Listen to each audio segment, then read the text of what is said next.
పెద్దలందరికీ, ముందున్న అన్న తమ్ముళ్ళ అక్కలందరికీ నమస్కారం, రామన్న గారికి నమస్కారం. అయితే నీళ్ళ కోసం ఏంది అని అంటే వార్న అనేది దాదాపుగా నాకు జరిగిందే చెప్తా. ఎందుకంటే నేను ఇంతకుముందు కూడా హాస్పిటల్ మీద మాట్లాడితే దాదాపుగా ఫోన్లలో అన్ని మీకు పిల్లలు ఉన్నారా, జాబ్ ఇచ్చిరా అని అన్ని కామెంట్స్ పెట్టిరు. కాకపోతే ఏది జరిగిందో నేను గదే మాట్లాడతా. నా పెళ్ళై 30 సంవత్సరాలు అవుతుంది కావచ్చు. గూడెము అమ్మ వల్ల దుబ్బాక వాటర్ లేకపోతే మేము ఎక్కడ కరెంట్ నడితే అక్కడ తానాలకు వదము. అంటే అప్పుడు మాకు అక్కడ బోరింగ్ లేదు, వాటర్ లేవు. ఎప్పుడు కరెంట్ వస్తుందో, మేము ఎప్పుడు తానాలు చేస్తామో, ఎప్పుడు నీళ్ళు తీసుకొద్దామో అనేది చూద్దాం. అంటే ఇప్పుడు కూడా వచ్చి మా ఇంటి వెనక చూడు, అక్కడ బాయిలు ఉన్నాయి, బోర్లు ఉన్నాయి, అసలు వాటర్ అనేది లేదు. కనీసం ఒకసారి ఆలోచించాలి. ఏంటంటే మన నీళ్ళకు సగినాల పిండి అప్పుడు పండగ వస్తే పిండి ఖరాబ్ అయితే కూడా పారేసిన రోజులు కూడా ఉన్నాయి. అదన్నీ మనం గుర్తు పెట్టుకోవాలి. ఎందుకంటే అప్పుడు మనము పిండి సగినాలు కరెంట్ పోయింది, ఏం చేద్దాం, పిండి పుల్ల అయితే కదా మనం పారేసినాం. అటువంటి మనం జనాలు ఏం ఆలోచించుకోవాలంటే ఏమంటారు చూడు, 1 కిలో బియ్యంలో 2-3 మెరుగలు ఉంటాయి. ఆ మెరుగనే చూస్తారు, బియ్యాన్ని చూడరు. కాకపోతే మిస్టేక్ అనేది ప్రతి ఒక్క మనిషికి, ప్రతి ఒక్కరికి ఎవరికైనా జరగచ్చు. ఇప్పుడు ఏమని చెప్పారు, అప్పుడు 200 మా చేతోడే ఇచ్చినాం, ఇప్పుడు 2000 పెంచాడు సారు. అది గుర్తు పెట్టుకోవాలి మనము.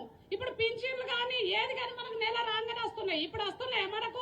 ఒకటి పనికిరాని ముచ్చట చెప్తాడు, ఏమో చెప్తాడు, అలా లాగులు ఇచ్చిర్రు, ఈయనదే మిర్చిండు కామరెట్లా ఓడిపోలే. ఓటు గెలుపు మనిషికి సహజం, ఓడిపోతాం గెలుస్తాం. మన జీవితంలో మనమే శాస్త్రం కాదు.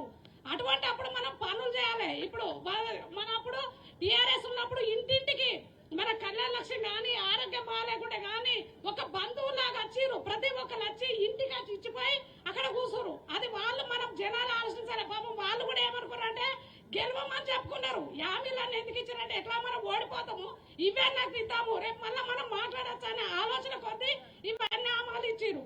ఎందుకంటే ఏమంటారు చూడు, కూట్ల రాది అనోడు ఎట్లా రాది అంటే గీనది అనోడు గాడికి చెప్తాడా, ఇవన్నీ సాధ్యం అవుతుందా? కాబట్టి మనం కూడా ఆలోచించుకోవాలి. ఓటేసే ముందు మనం ఆలోచించాలి. అప్పటికి ఇప్పటికీ తేడా ఏం కనబడుతుంది అనేది మనం గుర్తించుకుంటే బాగుపడతాం. మన జాబులు అని అన్నారు కదా, ఇప్పుడు నువ్వు ఇవి అప్పుడు మనం ఏం చేద్దాం, ఒక పెళ్లి అయితే ఇల్లు కడితే బిడ్డ నువ్వు ఇప్పుడు చదువుకోకు మళ్ళీసారి చదువుకుందాం అంటాం. ఇది కూడా అంతే. సార్ కొన్ని పనులు చేసిండు, కనబడతలేవా? రోడ్లు కనబడతలేవా? చెట్లు కనబడతలేవా? పనులు కనబడతలేవా? అట్లాంటి ఏం పని చేసినావు కొంచెం సిగ్గు అనిపించాలి. మనం చూస్తున్నాం కదా, ఒక పెళ్లికాయ కడుపుండ తినొచ్చి నువ్వు ఏడదిన్నా బిడ్డ అంటే తిన్నోళ్ళకి తెలుసు, అది వంటిగా అన్నోళ్ళకి కాదు కదా తెలిసేది. కాబట్టి దయచేసి మీరు కూడా ఆలోచించుకొని ఖచ్చితంగా కారు గుర్తు కోటేసి మనం ఎంపీగా మనం గెలిపించుకోవాలని ప్రతి ఒక్కరిని కోరుకుంటాం. జిల్లాల్లో